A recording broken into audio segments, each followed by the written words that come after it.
మన ప్రభువును రక్షకుడునైన యేసుక్రీస్తు నామములో మీ అందరికీ వందనాలండి. ఒకరినొకరు వందనాలు చెప్పుకోండి. అమ్మింగ్ తగ్గినాను, కొద్దిగా లైట్గా పెట్టి చెప్పుకోవాలి. వందనాలు చెప్పుకోండి. హల్లెలూయా. ఈ దినాన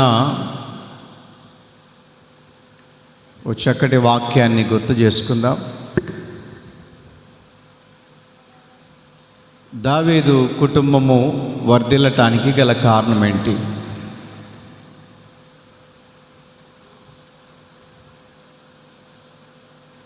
విన్నారేమో, మరి నాకైతే గుర్తులేదు. ఉదయకాలంలో ప్రార్థన చేసుకుంటున్నప్పుడు దేవుడు నాకు ఈ మాటలు గుర్తు చేశాడు.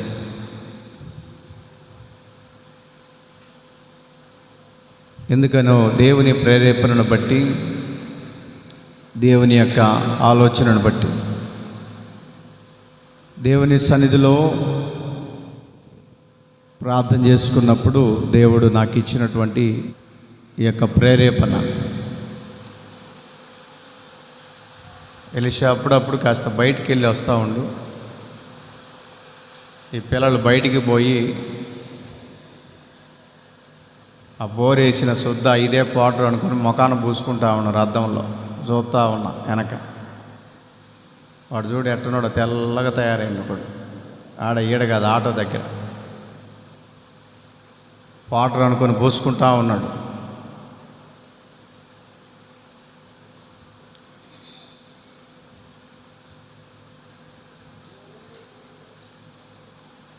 దావీదు కుటుంబం అంతకంతకు వర్ధిల్లటానికి కొన్ని కారణాలు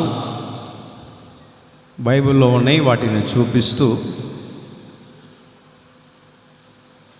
వాక్యాన్ని ముందుకు తీసుకొని వెళ్ళాలని దేవుని ప్రేమలో మీ అందరికీ తెలియపరుస్తున్నాను. రెండవ సమూయేలు పుస్తకం 3వ అధ్యాయం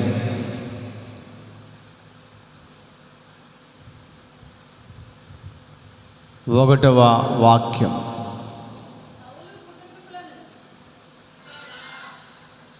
సౌలు కుటుంబీకులకును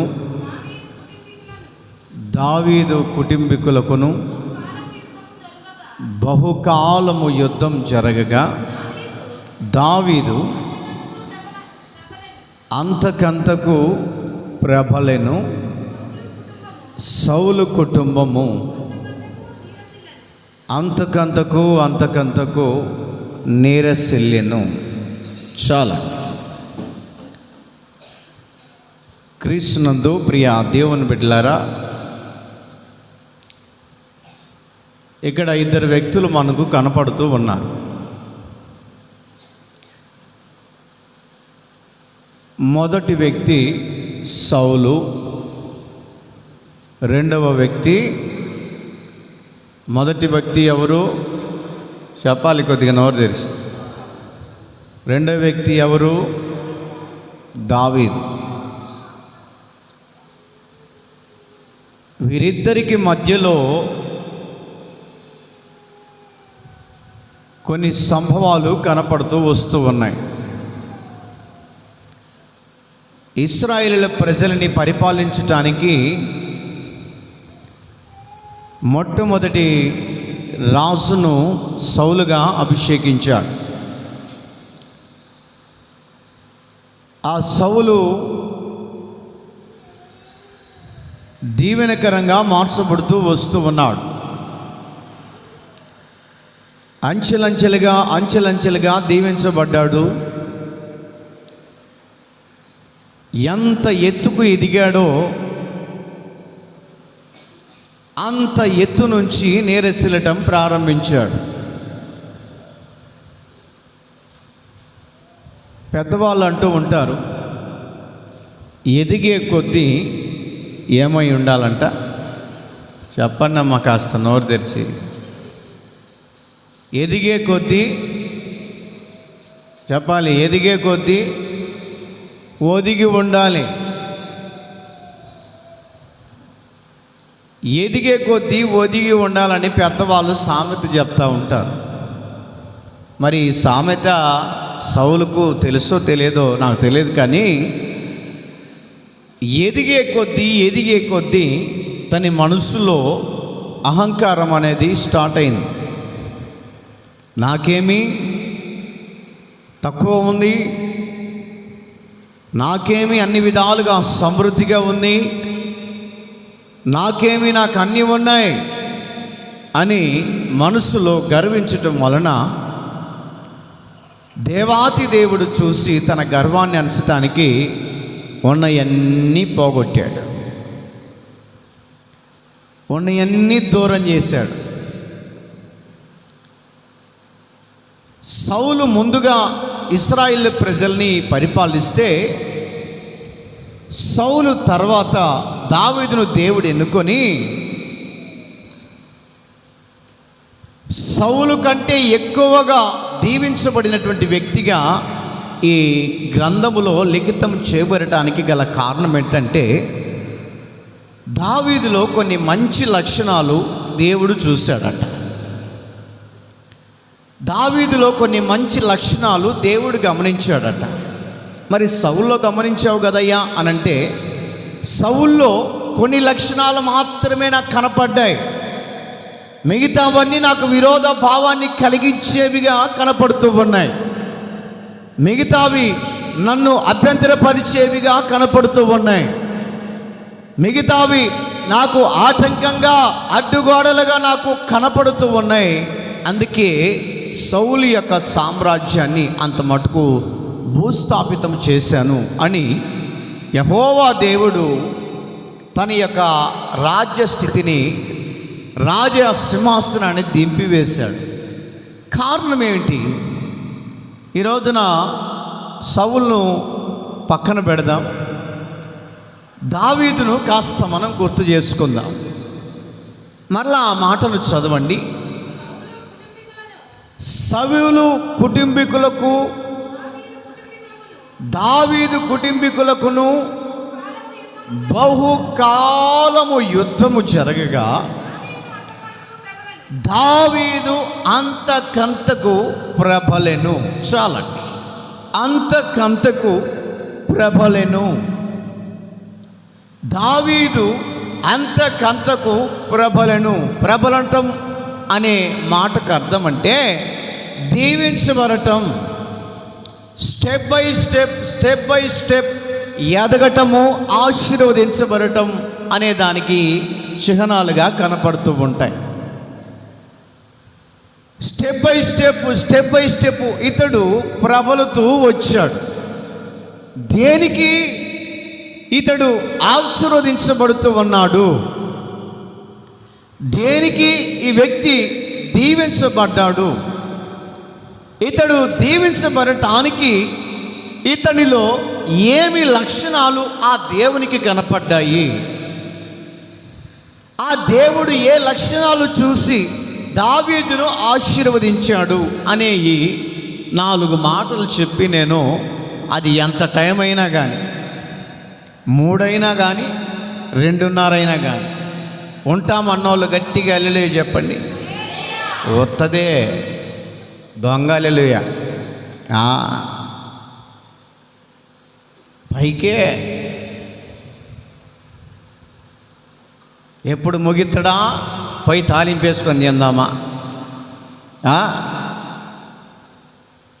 ఎప్పుడు ముగిత్తడా పేగులు ఆవురావురమంటున్నాయి, ఎప్పుడు ముగిత్తడా పై కొండ మీద పడ్డామా అన్న ఆలోచనే. కానీ కాస్త వాక్యం మీద కాస్త పావుగంట లేట్ అయితే ఏమైందిలే, ఒక అర్ధగంట లేట్ అయితే ఏముందిలే అన్న ఆలోచన ఉండదు. కొంతమంది గుసగుసలు ఆడుకుంటూ ఉంటారు. తొందరగా అయిపోతే బాగుంది, టైం అయిపోతుంది, తొందరగా అయిపోతే బాగుండు. ఈరోజున 2 జాత హల్లెలూయా. ఎందుకంటే మీరు లేటుగా వచ్చారు కాబట్టి. 12 అయినా కూడా వస్తనే ఉన్నారు. మేము కూడా 12 గంటలకు వస్తే ఎంత బాగుంటుంది. అమ్మో పాస్టర్ అయ్యకు తెలియదు ప్రార్థన పెట్టాలని అంటారా అనరా చెప్పండి. పొద్దున్నే 7 గంటలకు లేపి మొఖాలు నీళ్ళు చల్లి, లే తొందర తయారుగా పనులు చేసుకో, తొందరగా పోవాలా. టయానికి వచ్చి మేము ఇక్కడ వచ్చి కూర్చుంటుంటే మీరేమో పోదాంలే నిదానంగా, ఏం చేద్దాం పోయే. అట్లా ఉండకూడదు. దేవుని సన్నిధానానికి వచ్చేటప్పుడు దేవుడు నిన్ను దీవించాలని కోరుకుంటున్నప్పుడు నీవు టయానికి వచ్చి కూర్చోవాలి. శ్రద్ధ కలిగి దేవుని సన్నిధానానికి నువ్వు వచ్చినప్పుడు నీ శ్రద్ధను చూసిన దేవుడు దావీదు వలె నీ కుటుంబాన్ని దీవించునుగాక. హల్లెలూయా, హల్లెలూయా. 4 లక్షణాలు దావీదులో దేవుడికి కనపడ్డాయి. అందుకే అంతకంతకు అతడు వర్ధిల్లుతూ ప్రబలుతూ వచ్చాడు. ఆ 4 లక్షణాలు ఏంటో బైబిల్లో కొన్ని మాటలు మనం చదువుకుందాం. మొదటి యొక్క లక్షణం, దావీదు కుటుంబం అంతకంతకు ప్రబలటానికి గల కారణాలు, లక్షణాలు ఏంటో ఎవరైనా రాసుకోవాలనుకుంటే రాసుకోండి. చాలా ఉపయోగపడతాయి ఇవి, మీకు చాలా ఉపయోగపడే మాటలు. రాసుకోవాలనుకున్నటువంటి వారు రాసుకుంటే వాటిని మీకు కొన్ని సందర్భాల్లో అవి మీకు ఉపయోగపడతాయి. నేను కూడా విశ్వాసిగా ఉన్నప్పుడు మీకులాగా వచ్చి మెలకుండా వాక్యం వినేవాడిని. పాస్టర్ గారు చెబుతుంటారు, చెప్పే వాక్యాలు రాసుకోండి, ఒకానొక రోజున మీకు ఉపయోగపడతాయి, ఎప్పుడొకసారి ఉపయోగపడతాయి, చెప్పింది రాసుకోండి. ఏముందిలే అన్నట్లుగా ఉన్నానండి. ఈ రోజున వాళ్ళు చెప్పే మాటలు గమనించుకుంటుంటే ఎందుకు రాసుకోలేదా అని నేను బాధపడుతూ ఉన్నాను.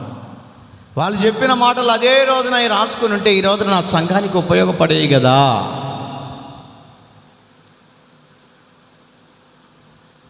వాళ్ళు చెప్పిన మాటలు రాసుకుని ఉంటే ఈ రోజున ప్రసంగాలు అన్ని విధాలుగా ఉపయోగపడేవి కదా అన్నట్లుగా ఆలోచన చేస్తూ ఉంటాను.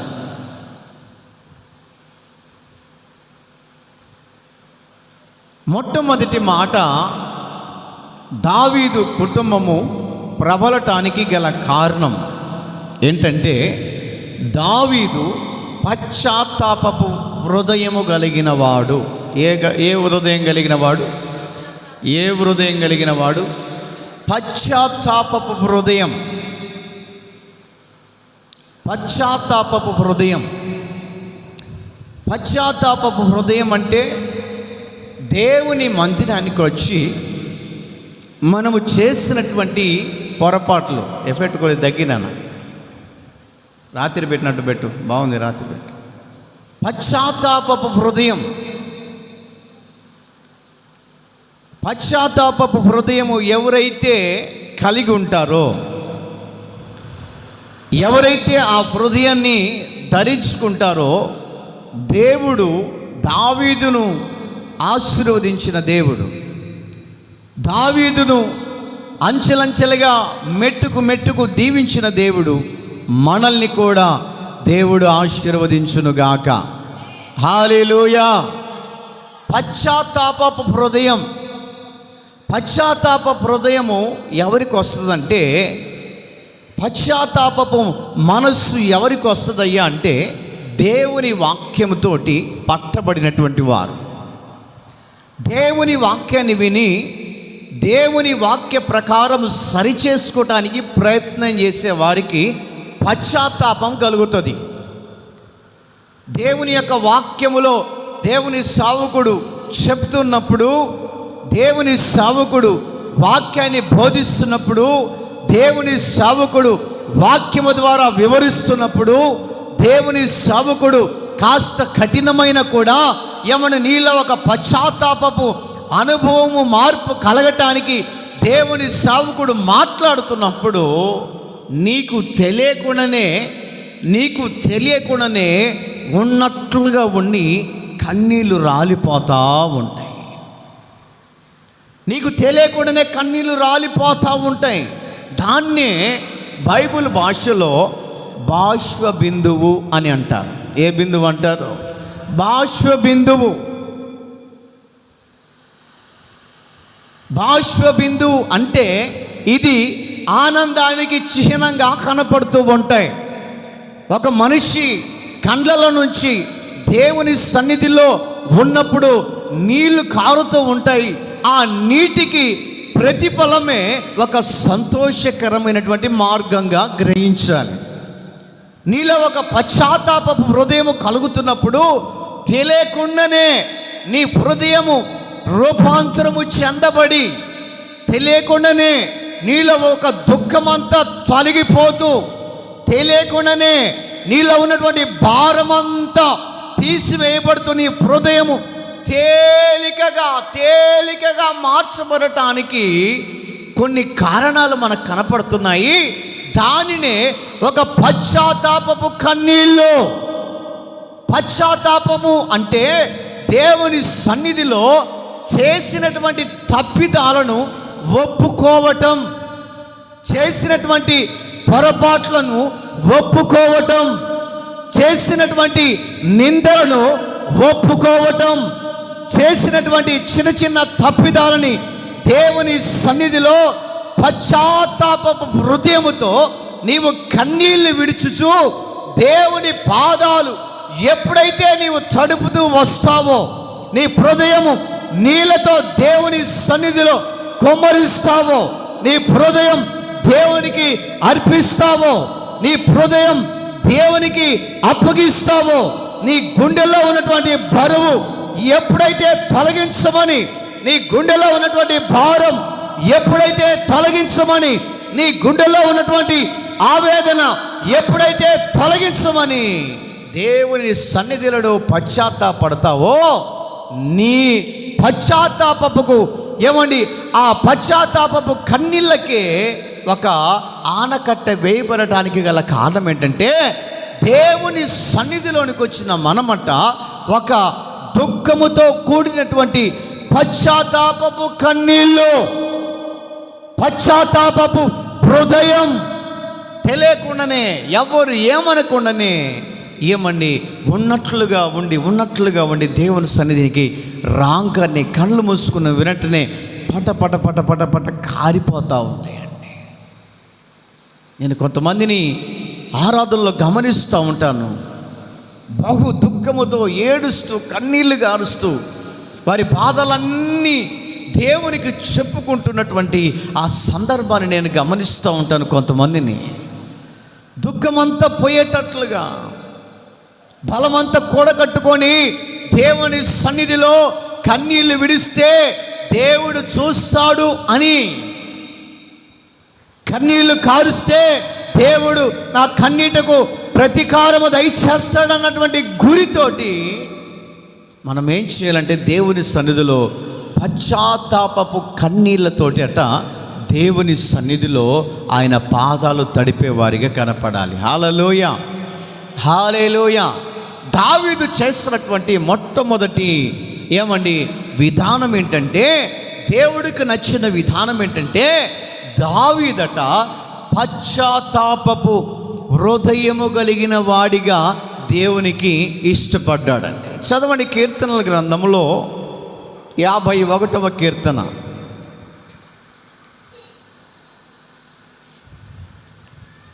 1 నుంచి కొన్ని మాటలు చదువుకుందాం. నీ కృప చెప్పున నన్ను కరుణించుము,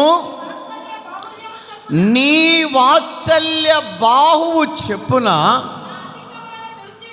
నా అతిక్రమములు తుడిచివేయము, నా దోషము పోవునట్లు నన్ను బాగుగా కడుగుమంటున్నాడండి.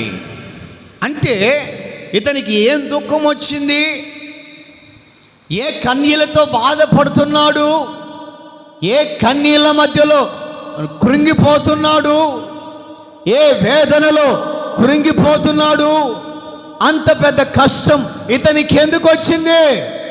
కష్టాలు లేని మానవుడు ఎవరైనా ఉన్నారా? ఒకవేళ ఉంటే చేతులు ఎత్తండి. కష్టాలు నాకు లేవో అన్నోళ్ళు చేతులు ఎత్తితే 10,000 ఇస్తా వాళ్ళకి. కష్టాలు లేని మానవుడు ఎవ్వరు లేరండి. చిన్న పిల్లవాడి నుంచి పెద్దవాడి వరకు గమనిస్తే కష్టాలు. ఒక రోజున ఒకడు పిల్లగాడు, గీతక్క కొడుకు లాంటోడు, చిన్నోడు, ఏడాడు పడకుండా, కష్టకారు నా కోసం ప్రార్థన చెయ్యి అన్నాడు.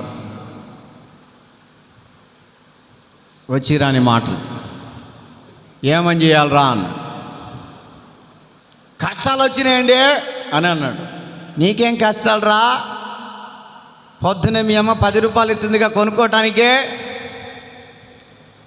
బడికి పోయేటప్పుడు సంచిలో కురుకురు ప్యాకెట్లు పెట్టి పంపిస్తుందిగా. సాయంత్రానికి వచ్చేసరికి నీకేదో టిఫిన్ చేసి పెడుతుందిగా. నీకేం కష్టాలు? నీకేం తెలుసు పాస్టర్ గారు నాకున్న కష్టాలు? ఏ మానవుడికి రాకూడదండి అని అన్నాడు. ఓరే నాయనో, ఈడికేమంత బాధ, ఈడి అంత అనుభవం ఉంది వీడికి. ఈడప్పుడే పెళ్లి చేసుకుని పిల్లలు కానీ పెళ్ళిళ్ళు చేయాలన్నట్టుగా నేను ఆలోచన చేస్తున్నాను. ఏం కష్టం రా అన్న. రోజు బడికి పోవాలంటే కష్టం కాదండి. యాడికి పోవాలంటే బడికి పోవాలంటే కష్టం కాదా? మార్కాపురంలో బడికి పోయే పిల్లల్ని, చిన్న చిన్న పిల్లల్ని గమనిస్తూ ఉంటా. బ్యాగు ఎంతదే, దాంట్లో ఇన్ని ఉంటాయండి బుక్కులు. ఇన్ని వాడు పోయి ఆడ చదువుతాడంటే ఏం లేదు, గొరకలు పెట్టి నిద్రపోవటమే. వేలు వేలు వేలు వేలు వేలు వేలు డబ్బులు పెట్టి చదివిస్తూ ఉంటాం.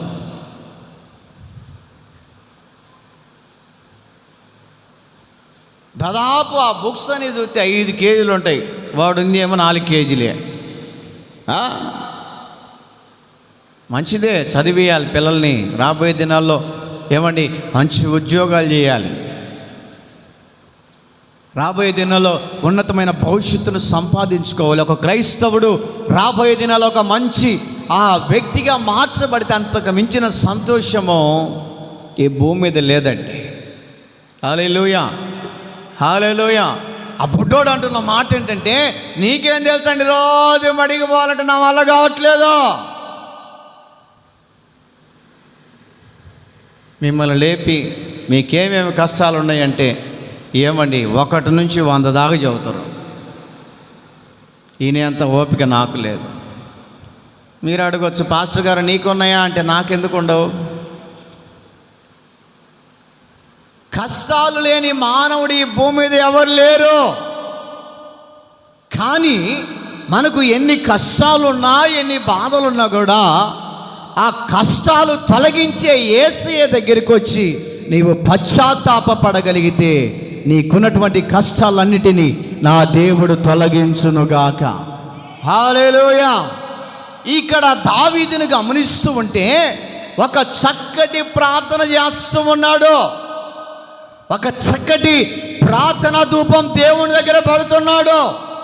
ఒక చక్కటి విధానములో దేవుని బ్రతిలాడుకుంటున్నాడు. ఏమిటయ్యా అనంటే, నా అతిక్రమములు తుడిచివేయుము.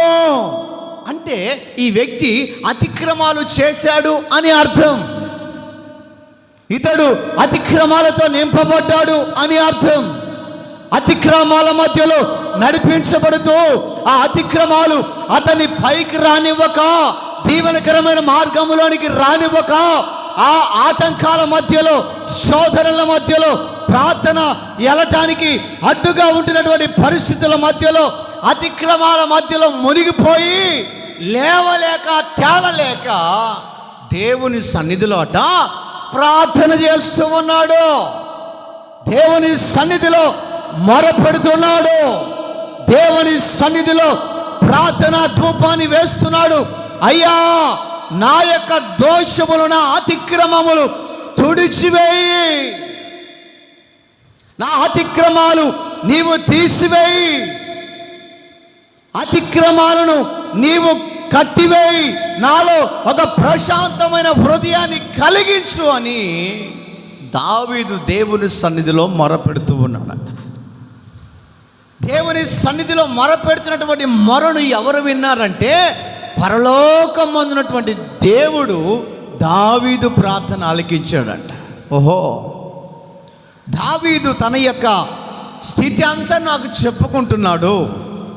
దావీదు తన యొక్క పరిస్థితి అంతా నాకు చెప్పుకుంటున్నాడు కాబట్టి ఏ విధము చేతనైనా అతని యొక్క పశ్చాత్తాప ప్రార్థనను నేను అంగీకరించాలని దేవుడు కంకణం కట్టుకున్నాడు అంటండి. ఈ పునరుద్ధానపు ఆరాధనలో దేవుని మందిరానికి వస్తున్న మనము కూడా అతిక్రమాలను మనము కప్పిపెట్టుకోకూడదు. కప్పిపెట్టుకుంటే ఏమవుతాయి? వాసన వస్తుంది.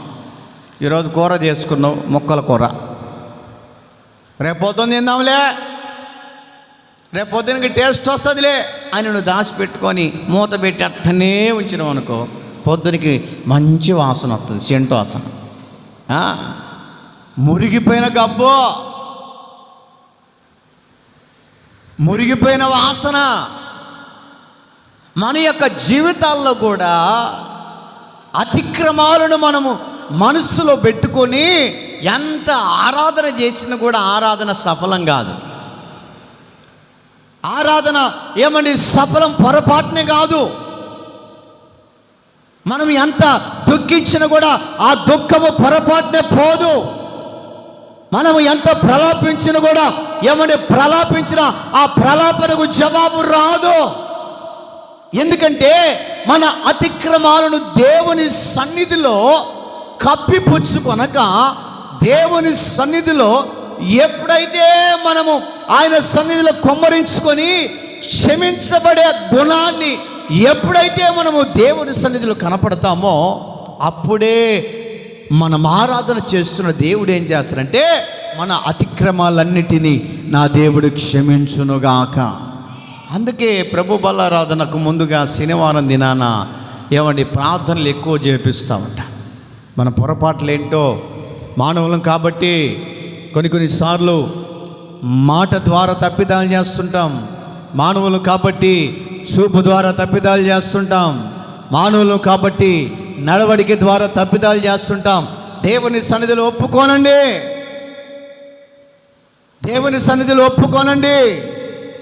ఒప్పుకున్నటువంటి వారే కనికరాన్ని పొందుతారు. ఒప్పుకున్నటువంటి వారే క్షమించబడతారు.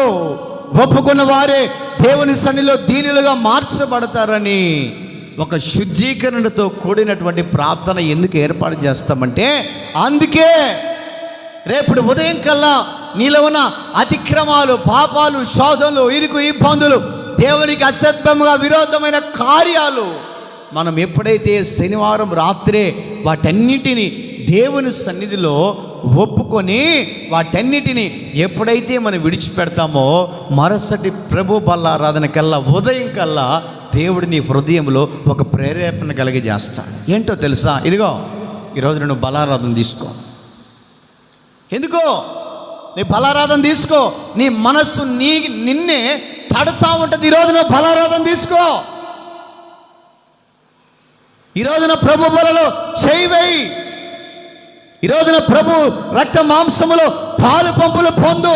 కారణం ఏంటంటే మనలో ఉన్న అతిక్రమాలన్నిటినీ దేవుని సన్నిధిలో ఒప్పుకున్నాం కాబట్టి, మన అతిక్రమాలన్నిటినీ దేవుని సన్నిధిలో దేవుని దగ్గర వేడుకున్నాం కాబట్టి ఒక క్షమాగుణాన్ని దేవుడు మనకు దయచేశాడని నీ ఆత్మ ప్రేరేపణ నీకే తడుతూ ఉంటుంది. మనం ఒప్పుకోకుండా కప్పుకొని వచ్చి బలారాధన తీసుకున్నాం అనుకోండి, ఒప్పుకోకుండా కప్పుకొని బలారాధన తీసుకున్నాం అనుకోండి, బైబిల్ చెప్తున్న మాట ఏంటంటే మీరు అనేకులు రోగులయ్యుందురు. బైబిల్లో ఆ మాటను చదివిస్తాను, చదవండి. నాకు ఇప్పుడు దేవుడు గుర్తు చేశాడు. కొరింథీ పత్రిక 12వ అధ్యాయం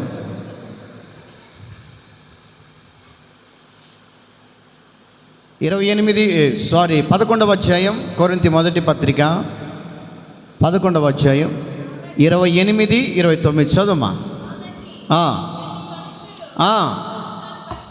పరీక్షించుకొనవలను,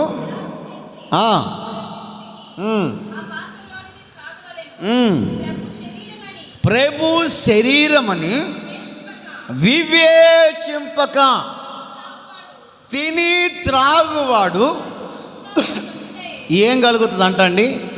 చెప్పాలి. ఏం కలుగుతుందంట? కొంతమంది నామకారం తీసుకోకపోతే సేవకుడు అడుగుతాడేమో, తీసుకోకపోతే సేవకురాలు అడుగుతారేమో అన్నట్లుగా ఆనవాయితీగా నువ్వు తీసుకున్నావంటే దీవించబడవు. అక్కడ బైబిల్ చెప్తున్న మాట ఏంటంటే, మీలో అనేకులు రోగులై ఉన్నారు, ఇందువలననే మీరు అనేకులు బలహీనులను రోగులై ఉన్నారంట. ఎందుకయ్యా మేము బలహీనులైపోతున్నాం, ఎందుకయ్యా మేము రోగములుగా మార్చబడుతున్నామంటే, నీవు పశ్చాత్తాపపు కన్నీళ్లతో ప్రభు బలలో పాలు పంపులు పొందట్లే. నీ అతిక్రమాలను ఏమండి దాచిపెట్టుకుంటున్నావు కానీ విడిచిపెట్టట్లే. దావీదు చేసే ప్రార్థనను గమనిస్తూ ఉంటే మొట్టమొదటిగా దావీదును దేవుడు దీవించడానికి గల కారణం ఏంటంటే పశ్చాత్తాపపు హృదయం, పశ్చాత్తాపపు కన్నీళ్ళు, పశ్చాత్తాపపు మనస్సుతో దేవుని యొక్క పాదాలు పట్టుకొని దేవుని సన్నిధిలో ప్రార్థన చేస్తున్నాడు. నా దోషములు, నా యొక్క అతిక్రమములు తుడిచివేయి. దేవుని మందిరానికి వచ్చి మనము కూడా సోమవారం నుంచి శనివారం దాకా తప్పిదాలు చేస్తుంటాం. పరిశుద్ధుడు భూమి మీద ఎవరు లేరు, పరిశుద్ధుడు భూమి మీద ఎవరు లేరు. తప్పిదాల మీద తప్పిదాలు జరుగుతూనే ఉంటాయి. శనివారం ప్రార్థన ఎందుకు ఏర్పాటు చేయబడిందంటే మన యొక్క అతిక్రమాలు, తప్పిదాలన్నీ తుడిచివేసుకోవటానికి ఇదొక మార్గదర్శక ప్రార్థన కోరిక. ఆ విషయం తెలియక శనివారం ప్రార్థన ఉండదు, శుద్ధీకరణ ఉండదు, మారు మనసు ఉండదు, కన్నీళ్ళు విధానం ఉండదు, పశ్చాత్తాప విధానం ఉండదు. ఆదివారం రావటం, ఏమండి చేతులు పెట్టడం, చేతులు సరిగా కడుక్కోకుండా శుభ్రపరచుకోకుండా ప్రభు బలారాధన ఆనవాయితీగా తీసుకుంటూ ఉంటే ఆ కుటుంబాలు కూడా అక్కడక్కడే ఉంటుంది, డెవలప్ కావు. పరిశుద్ధంగా ఉండి నీతిమంతులుగా ఉండి అన్ని విధాలుగా దేవుని సన్నిధిలో నమ్మకంగా ఉండి అన్ని విధాలుగా దేవుని సన్నిధిలో ఏమండి దేవునికి ఇవ్వవలసిన వాటిని అన్ని విధాలుగా సక్రంగా ఇస్తున్నటువంటి వారి కుటుంబాలు చూడండి, దేవుడు దీవిస్తూనే ఉంటాడు. సమృద్ధి, వారి కుటుంబాల్లో ఉన్నతమైన ఆశీర్వాదాలు ఏమని దేవుడు ఏలుబడి చేస్తూనే ఉంటాడు. ఈ పగటి వేళలో పునరుత్థానపు ఆరాధనలో వాక్యం వింటున్నటువంటి నీవైనా నేనైనా కూడా ఏమండి పశ్చాత్తాపపు హృదయం, నా అతిక్రమములు తుడిచివేయుమో యేసయ్యా. రెండవదిగా గమనిస్తూ ఉంటే నా దోషములు పోవునట్లు నన్ను బాగుగా కడగాలట, బాగుగా కడగాలి. మన దోషం 2 రోజులు నీళ్ళు పోసుకోకుండా ఉండాల. వాసన వస్తుందే రాదా? ఖచ్చితంగా వస్తుంది. దేవుని సన్నిధిలో కూడా మనము ఏమండి ఆ వాసనతోటి మనము దేవుని సన్నిధిలో వచ్చి మనం కూర్చున్నా కూడా మనల్ని దేవుడు కడగడు. నీవు దేవుని సన్నిధిలో ఒక ప్రార్థన చేసుకోవాలి, నా దోషములు పోవునట్లుగా నన్ను బాగుగా కడుగు. ఇంకో చోట భక్తుడైన దావీదు రాస్తాడు, నేను మంచిగా కడగబడేటట్లుగా హిస్సోపుతో నన్ను కడుగు. హిస్సోపు ఎలాగుంటుందో తెలుసా మీకు? హిస్సోపు అంటే తెల్లగా ఉంటుంది, మంగళ చేపలలో ఉంటుంది ఎక్కువ. హిస్సోప్ అంటే మంగళ చేపలలో కనపడుతుంది ఎక్కువ. మంగళ చేపలో ఏమండి శుభ్రంగా గడ్డం గీకుతారా, గీకిన తర్వాత ఆ తెల్లది పూసి రుద్దుతూ ఉంటాడు. వచ్చిన వాళ్ళందరికీ అదే రుద్దుతూ ఉంటాడు వాడు గబ్బునాయాలు. నేను కూడా అప్పుడప్పుడు మంగళ చేపకు పోతే అద్దెత్తాడు, ఏంటిదన్నా హిస్సోపు బాగుంటుంది పాస్టర్ గారు, చల్లగా ఇంకా చాలేను ఆయన, ఒక గ్లాస్ దాన్ని గడిగి ఏమైనా రుద్దే మాటతో రుద్దు లేకపోతే వద్దని చెప్తా, వాడికి ఉన్న గజ్జి నాకు తగులుకోమని.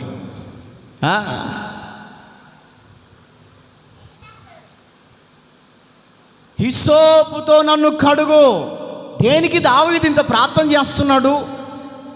దావీదు ఎందుకు దేవుని సన్నిధిలో పశ్చాత్తాపడడానికి గల కారణం ఏంటంటే, దేవుడు నన్ను ఆశీర్వదించాలి, దేవుడు దీవెనకరమైన మార్గాల్లో దేవుడు నన్ను నడిపించాలనేటువంటి గురితో, ఆకాంక్షతో దేవుని సన్నిధిలో ఈ వ్యక్తి ప్రార్థన చేస్తూ ఉన్నాడంట. అదే 51వ కీర్తన 7వ వాక్యం చదువుమా.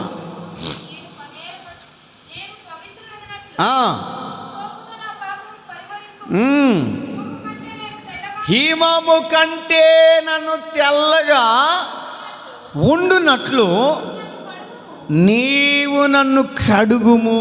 హిమము కంటే తెల్లగా, హిమము కంటే తెల్లగా నన్ను కడుగుము, నేను పవిత్రుడగునట్లు. ప్రభు బలలో పాలు పంపులు పొందేవారు ఇలాంటి ప్రార్థన చేయాల. ప్రభు బలలో శుద్ధీకరించబడే నీవు దావీదు చేసిన ప్రార్థన చేయాలి. దావీదు చేసినటువంటి ప్రలాపన దేవుని సన్నిధిలో కన్నీళ్లు విడవాలి. దావీదు చేసిన ఆ ప్రార్థనే దేవుని సన్నిధికి ధూపముగా వెళ్ళేటట్లుగా నీ ప్రార్థన కూడా, నీవు చేసే మొర కూడా, నీవు దేవుని సన్నిధిలో ప్రలాపించే ఆ ప్రలాపన యేసయ్య యొద్దకు చేరాలంటే మనము దేవుని సన్నిధిలో దావీదు వలె ప్రార్థన చేయగలిగితే దేవుడు నిన్ను హిమము కంటే తెల్లగా నా దేవుడు మార్చునుగాక. హల్లెలూయా, హల్లెలూయా. దావీదు ఏం చేశాడంటే పశ్చాత్తాపపు హృదయము కలిగిన వాడిగా కనపడుతున్నాడు. అందుకే ఆ వ్యక్తిని దేవుడు అంతకంతకు అభివృద్ధి చేసుకుంటూ వచ్చాడు. రెండవ మాట, దావీదు అంతకంతకు దీవించబడటానికి గల కారణం ఏంటంటే, యుద్ధము దేవునికి అప్పగించిన వాడిగా కనపడుతూ ఉన్నాడు. ఏంటిదంట చెప్పాలి, ఏంటిదంట? యుద్ధము దేవునికి అప్పగించాడు. యుద్ధము దేవునికి అప్పగించాడు. ఏమిటి ఆ యుద్ధం? ఒక రోజున పెద్ద గుంపు జనాలు కనపడతా ఉన్నారు.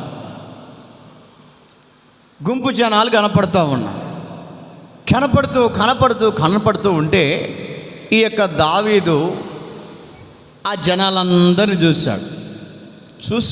చూసి ఒరే ఏంటబ్బా, ఎప్పుడు జనాలు ఇంతమంది కనపడరే, ఎంతమంది జనాలు ఉన్నారేంటి అని చెప్పేసి ఆ జనాలలోకి జ్వరపడదామంటే బాగా ఇరుకుగా ఉన్నట్ట.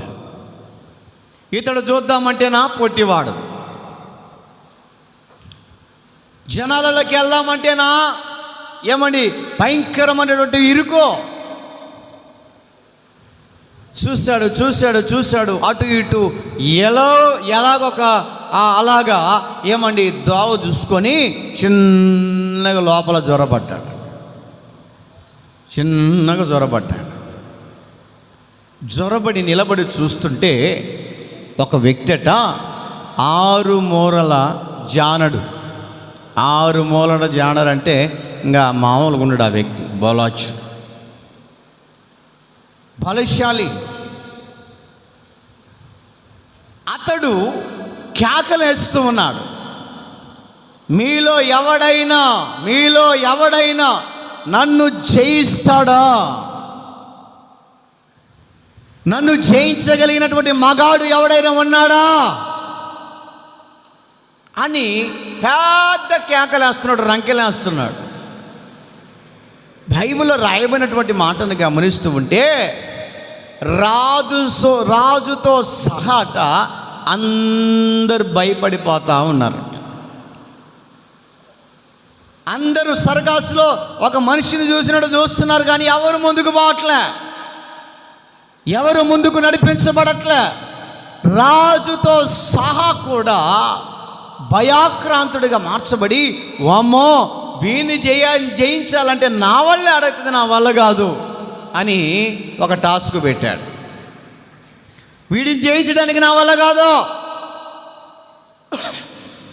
వీడిని జయించాలంటే నా చేత కాదు అని ఆలోచన చేసి ఒక లక్కీ డ్రా పెట్టాడంట. ఏ డ్రా? Lucky draw. ఏంటా లక్కీ డ్రా అంటే, రాజు చెప్తున్న మాట ఏంటంటే, ఇదిగో మీరు సామాన్యులైనా కానీ, పని చేసుకునే వాళ్ళే కానీ, కష్టపడే వాళ్ళే కానీ, దీనస్థితిలో ఉన్నవాడైనా కానీ, ఎవడైనా కానీ ఆ ఫిలిప్తుడైనటువంటి గొలియాతును చంపగలిగితే, ఫిలిప్తుడైనటువంటి ఆ 6 మూలల జానుడైనటువంటి ఆ వ్యక్తిని మీరు చంపగలిగితే నా కుమార్తెనిచ్చి పెళ్లి చేస్తా. రాజుగారి కుమార్తె అంటే మామూలు విషయం అండి.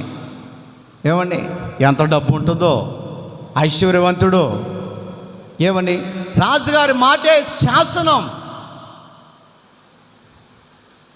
రాజుగారి మాటే ఒక గొప్పతనం. రాజుగారు ఒక మాట చాటింపు చేశాడంటే అది నెరవేర్చబడేంత వరకు కూడా ఆ మాటని వెనక్కి తీసుకోడు. అందరిలో చెప్తున్నాడు, ఇదిగో మీలో ఎవడైనా ఆ ఫిలిప్తీని చంపగలిగితే నా కుమార్తెనిచ్చి వాడికి పెళ్లి చేస్తా. వాడు దరిద్రుడు కానీ, ఏమని వాడు అడుక్కుండే వ్యక్తి కానీ, వాడు చిన్న చిన్న పని చేసుకొని బ్రతికే వ్యక్తి కానీ, ఎవడైనా కానీ అతనిని మీరు జయించగలిగితే, నా ప్రియ దేవుని బిడ్డలారా, అతడు గొలియాతు చెప్తున్నటువంటి మాటల కథ ఈ యొక్క దావీదు చూసి దేవుని యొక్క శక్తిని ధరించుకున్నవాడై, దేవుని శక్తిని ధరించుకున్నవాడై బలముతో ఉడికిపోతా ఉన్నాడు. రే, నా దేవుని ముందు నీవెంత, నా దేవుని కార్యాల ముందు నీవెంత, నా దేవుని బలం ముందు నీవెంత అని ఏమని శక్తిని అంతా కూడగట్టుకొని మొట్టమొదటిగా అక్కడ ఉన్న స్థలములోనట దావీదు మోకరించి యుద్ధాన్ని దేవునికి అప్పగించాడంట. చప్పట్లు కొడుతూ దేవుని స్తుతి. హల్లెలూయా, హల్లెలూయా. యుద్ధాన్ని దేవుడికి అప్పగించాడు. ప్రభా, ఇదిగో నేను ఛాలెంజ్ చేస్తున్నాను, అతని మీద నాకు జయం ఇస్తావా లేదా, అతని మీద నాకు విజయాన్ని ఇస్తావా లేదా, అతని మీద నేను గెలవాలి, నీ నామం ఈ ప్రాంతములో మహిమపరచబడాలి.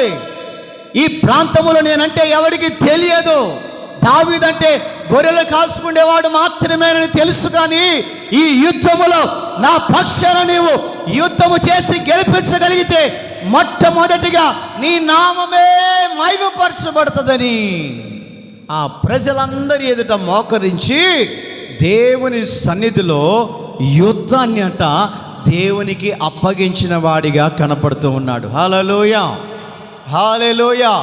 యుద్ధాన్ని అప్పగించాడు. ఆ మాటలు మనం చదివితే 1 సమూయేలు గ్రంథంలో 17వ అధ్యాయం 45 వాక్యాల నుంచి అక్కడ రాయబడతాయి. చదవండి. సమూయేలు మొదటి గ్రంథం 17వ అధ్యాయం 45వ వాక్యం.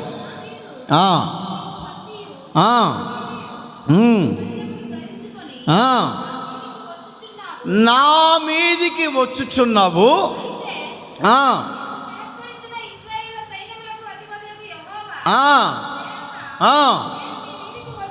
నేను నీ మీదికి వచ్చుచున్నాను. మొదటిగా యుద్ధాన్ని దేవుడికి అప్పగించిన తర్వాత దేవుడు అతనికి ఒక ధైర్యాన్ని కలిగించాడు, అతనికి ఒక బలాన్ని ఇచ్చి పంపిస్తున్నాడు. ఇదిగో నేను నీ మీదికి యుద్ధానికి వస్తున్నాను. ఎగతాళి చేస్తున్నాడు దావీదుని. వరే, నువ్వు ఎంతటోడివిరా నా ముందు,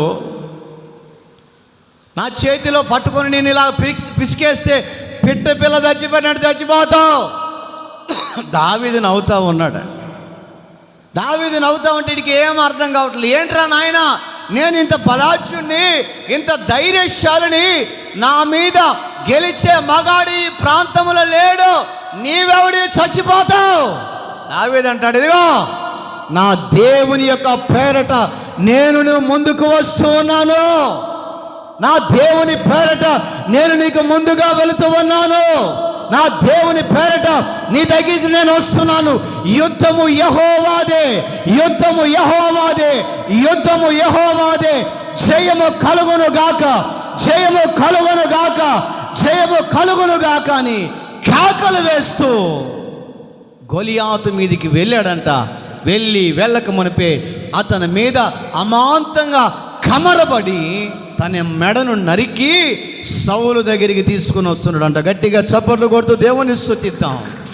కారణం ఏమిటి? వయసులో చిన్నవాడు, అనుభవంలో తక్కువవాడు, అందరి దృష్టిలో హేళనకరంగా మార్చబడిన వ్యక్తిని దేవుడు ఏం చేస్తాడంటే, దేవుడు అతన్ని బలపరిచాడు. ఏమండి, ఎన్నిక లేని వ్యక్తిని దేవుడు ఏం చేస్తాడంటే బలమైన జనముగా, ఏ యోగ్యత లేని వ్యక్తిని ప్రజల దృష్టికి బలమైన జనముగా, ఏ అర్హత లేని వ్యక్తిని బలమైనటువంటి ఒక గుంపు జనాంగంగా దేవుడు తయారు చేస్తాడు. కారణం ఏంటంటే దేవుని సన్నిధిలో యుద్ధాన్ని అప్పగించాలి. అది ఏ యుద్ధమైనా కానీ, పోరాటాలనే యుద్ధము కానీ, సమస్యలనే యుద్ధము కానీ, కుటుంబంలో అసంభవం అనుకున్నటువంటి యుద్ధమే కానీ, ఇది జరగదు అనుకున్నటువంటి యుద్ధమైనా కానీ దేవునికి అప్పగించి నీవు చూడగలిగితే దేవుడు చేసే అద్భుతాలు నీవు కనులారా చూచుదువుగాక.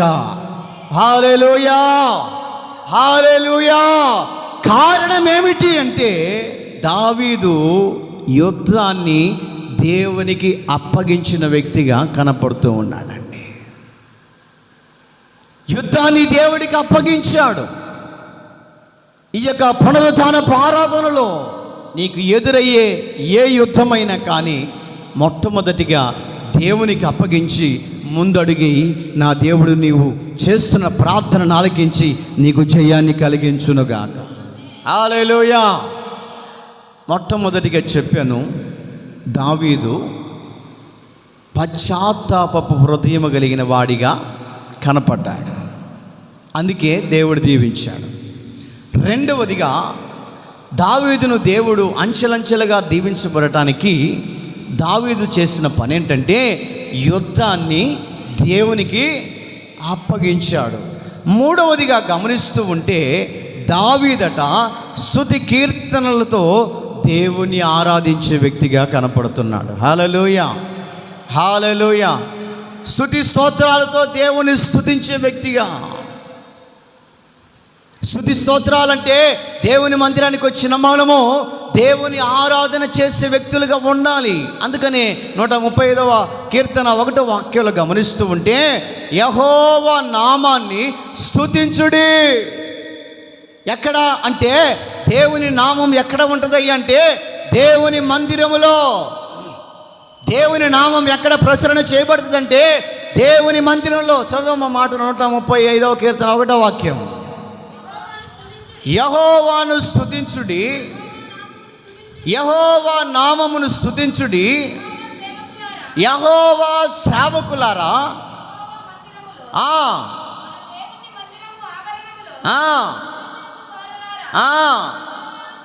యెహోవాను స్తుతించాలంట. ఎవరిమి అంటే దేవుని సేవకులం మనము. దేవునికి ప్రతినిధులుగా మార్చబడ్డ మనము ఆయన మందిరంలోకి వచ్చి స్తుతి స్తోత్రాలతో ఆయనకు ఒక దుర్గాన్ని స్థాపించాలి. స్తుతి స్తోత్రాలతో ఆయనకు ఒక దుర్గాన్ని స్థాపించాలి.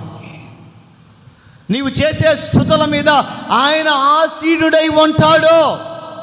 నీవు చేసే స్తోత్రాల మీద ఆయన ఆసీనుడై ఉండి నీ స్తోత్రాలకు ఆయన పూజ్యుడిగా మార్చబడతాడు. నీవు చేసే ఆరాధనకు ఆయన యోగ్యుడిగా మార్చబడతాడు. ఆ విషయం తెలియక దేవుని యొక్క సన్నిధిలోకి వచ్చి మామూలుగా రావటం వెళ్ళిపోవటం. ఆయన సన్నిధిలో ఆయన ముఖ కాంతి ఉంటుందండి.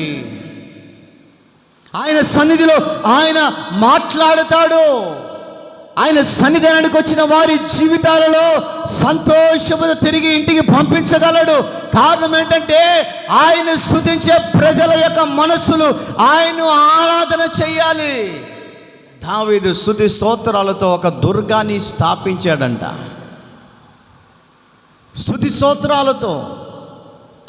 స్తోత్రాలతో ఆయన నామాన్ని ఆయన నామాన్ని మహిమపరుస్తూ ఉన్నాడు.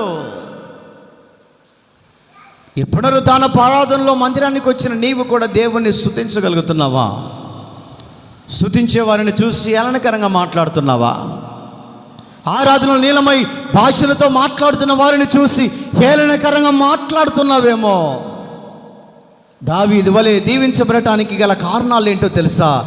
మూడవదిగా గమనిస్తూ ఉంటే దావీదు అంచెలంచెలుగా దీవించబడటానికి గల కారణం ఏంటంటే స్తుతి స్తోత్రాలతో దేవునికి ఒక దుర్గాన్ని స్థాపించాడు. మందిరానికి వచ్చిన నీవు మౌనంగా ఉండకూడదు. మందిరానికి వచ్చిన నీవు ఖాళీ విధానంలో ఉండకూడదు. దేవుని మందిరానికి వచ్చిన మనం ఏం చేయాలంటే స్తుతి స్తోత్రాలతో ఆయన నామాన్ని ఘనపరిచే వారిగా కనపడాలి. హల్లెలూయా, హల్లెలూయా. ఆయన నామాన్ని ఘనపరిచేవారిగా. నీ వాక్యమే నా పరవశమో, నీ వాక్యమే నా ఆత్మకు ఆహారమో, నీ వాక్యమే నా పరవశమో, నీ వాక్యమే నా ఆత్మకు ఆహారము, నీ వాక్యమే నా పాదములకు దీపము, నీ వాక్యమే నా పాదములకు దీపము. నా స్తుతి పాత్రుడా నా యేసయ్యా, నా ఆరాధనకు నీవే యోగ్యుడవయ్యా, నా ఆరాధనకు నీవే యోగ్యుడ. చప్పలు కొట్టాలి. స్తుతి స్తోత్రాలతో దుర్గాన్ని స్థాపిద్దాం.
హల్లెలూయా. చెప్తాం గట్టిగా హల్లెలూయా. మొదటిగా పశ్చాత్తాపపు హృదయం కలిగిన వాడై ఉన్నాడు దావీదు. రెండవదిగా యుద్ధాన్ని దేవుడికి అప్పగించాడు. మూడవదిగా స్తుతి స్తోత్రాలతో దేవునికి దుర్గాన్ని స్థాపించేవాడిగా కనపడుతున్నాడు. నాలుగవదిగా గమనిస్తూ ఉంటే దావీదట ఉపకార బుద్ధిని మరువని వాడిగా ఉన్నాడంట. ఏ బుద్ధి? చెప్పాలి, నోళ్ళు రావట్లే. నోళ్ళు రావట్లేదు. ఏ బుద్ధి కలిగి ఉండాలా? అపకార బుద్ధి చేస్తున్నావేమో, జాగ్రత్త. ఎదుటి వారికి అపకారం తలపెట్టాలని ప్లాన్ చేస్తున్నావేమో, అది నీకే రివర్స్ అయ్యి నీ దగ్గరికి వచ్చి కొడుతుంది. చేతనైతే ఉపకార బుద్ధిని చేయాలి. ఉపకార బుద్ధిని చేయటానికి ముందుకు రావాలి. దావీదు 4వదిగా గమనిస్తూ ఉంటే ఉపకార బుద్ధిని మరువని వాడిగా కనపడుతూ ఉన్నాడు. సౌలు ఎన్నోసార్లు దావీదుని చంపాలని ప్రయత్నం చేశాడండి. చేశాడా చేయలేదా? చదివిస్తే టైం అయిపోతుంది. అదుల్లా గృహలో దావీదు దాక్కున్నాడని సమాచారాన్ని తెలుసుకొని సౌలు తన సైన్యంతో వెళ్ళిపోయాడు. అదుల్లా గదిలో ఆ గృహలో దావీదు ఉన్నాడు, అని చంపేద్దాం అని ఆ వార్తను వినిన తర్వాత సౌలట ఆ గృహలో ఉన్నటువంటి వ్యక్తిని చంపటానికి ప్రయత్నం చేశాడు. ఎవరినంటే దావీదును. దావీదుకు దేవుడు ముందుగానే ఇంటిచ్చాడు. దావీదా, నువ్వు ఉన్న స్థలం మంచిది కాదు, కానీలే బయటికెళ్ళు, శత్రువులను సంహరించడానికి వస్తున్నాడు, బయటికెళ్ళు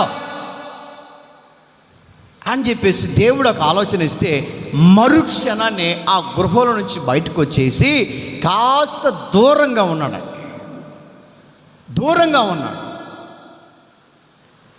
ఆ శత్రువులు ఉన్నారే సౌలు, ఆ గృహ దగ్గరికి వచ్చి చూస్తే దావీదు లేడు. అప్పటి వరకు తిరిగి గృహాలన్నీ తిరిగి అక్కడ ఉన్నాడు ఇక్కడ ఉన్నాడని తెలుసుకొని అలసట పోయి వెసారిపోయి ఆయాసంతో ఆ గృహంలో పడుకున్నారట. ఎవరు? సౌలు, తన సామ్రాజ్యం. సౌలు దావీదేమో కాస్త దూరంగా ఉన్నాడు.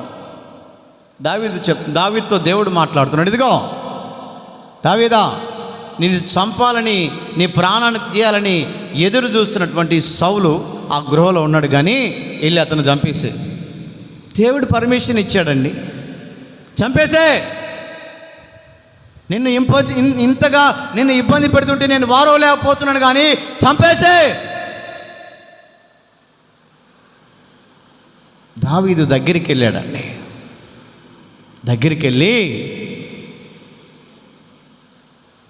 తన మనసులో ఒకటి పడిపోయింది. ఏంటో తెలుసా? అభిషేకించబడిన వాడి జోలి నేను వెళ్ళకూడదు. గట్టిగా చప్పట్లు కొడుతూ దేవుని స్తుతిద్దాం. ఎవరి ద్వారా అభిషేకించబడ్డాడు? ఎవరి ద్వారా? మొట్టమొదటిగా ఇశ్రాయేల్ ప్రజల్ని నడిపించిన నాయకుడు ఎవరు? సౌలు. దేవుని చేత అభిషేకించబడిన వాడు కదా, అతను నేను ముట్టకూడదు. పొర్రపాటుని అతన్ని ఏం చేయకూడదు. నేను దేవుడితో చెప్తున్నాడు, అయ్యా నువ్వు చంపమని పర్మిషన్ ఇచ్చావు, కానీ ఆ పాపం నాకెందుకు? ఆ పాప మూట నేనెందుకు మొయ్యాలి? నేను చంపలేను, కానీ ఇదిగో అతని దగ్గర ఉన్న వస్త్రం ఉందే, కొద్దిగా చొక్కా అంచుందే, దాన్ని కట్ చేసుకుని వెళ్తా. ఓకే, తీసుకుని వెళ్ళు. బైబిల్లో రాయబడిన చరిత్రే, కొత్తదేం చెప్పట్లే. చదివే వాళ్ళకి అర్థమవుతుంది, బైబిల్ చదివే వాళ్ళకి అర్థమవుతుంది. చొక్కా అంచు కత్తిరించుకొని అంత దూరంలో ఉండి కేకేస్తున్నాడు, సౌలా. ఎప్పుడైతే దావీదు స్వరం వినపడదో, అడుగో శత్రువు మనకు ఎదురుగా ఉన్నాడు, అని చంపేద్దాం కేకలేస్తున్నాడు. సౌలా, దేవుడు నిన్ను చంపమని నాకు పర్మిషన్ ఇచ్చాడు. ఇప్పుడే నీ దగ్గరికి వచ్చి నీ చొక్కా అంచు కట్ చేసుకొని వచ్చా. చూసుకొని చొక్కా చూస్తే కరెక్ట్గా కట్ చేసింది. నేను ఎందుకు నిన్ను చంపట్లేదో తెలుసా? నా దేవుని చేత అభిషేకించబడిన వాడివని నేను నిన్ను వదిలేస్తున్నాను. నీవు నాకు అపకార బుద్ధిని చేయాలని తలపెట్టినా కూడా నేను ఉపకార బుద్ధితో నిన్ను వదిలేస్తున్నా. ఎప్పుడైతే దావీదులో ఆ మంచి మనసును సౌలు గమనించాడో, కుప్ప కూలి ఏడుస్తూ ఉన్నాడంట.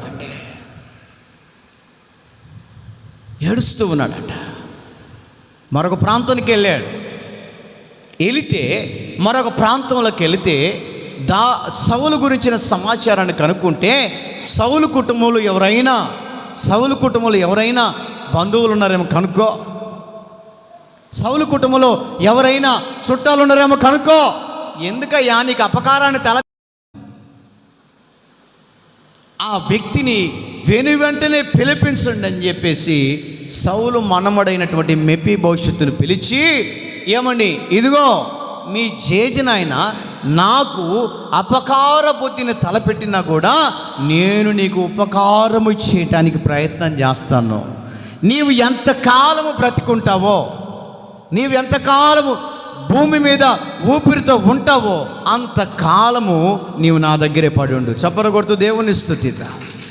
నీవు నా దగ్గర పడి ఉండు.